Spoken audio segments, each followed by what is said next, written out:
जुमा के दिन असर की नमाज के बाद एक मुख्तसर अमल, बड़ी फजीलत, 80 साल के गुनाह भी माफ, 80 साल की इबादत का भी सवाब। अल-कौलुल बदी में ये रिवायत मौजूद है।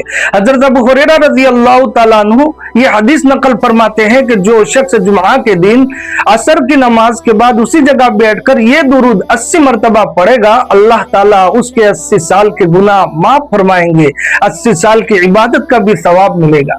हज़रत सहल बिन अब्दुल्लाह रज़ी अल्लाह तआला अन्हु हदीस में फरमाते हैं, जो शख्स 80 मरतबा असर की नमाज के बाद ये दुरूद पढ़ेगा, उसके 80 साल के गुनाह माफ होंगे।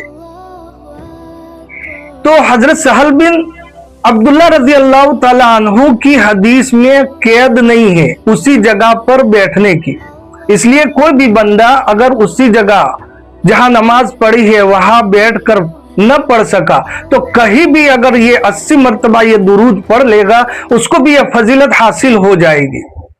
और वो दुरूद क्या है? अल्लाहुम्मा सल्लि अला मुहम्मदिन नबिय्यिल उम्मी व अला आलिहि व सल्लिम तस्लीमा। खुद भी अमल करे, लोगों तक जरूर शेयर करे और कमेंट में सुभान अल्लाह जरूर लिखे। अल्लाह हम सबको अमल की तौफीक अता फरमावे।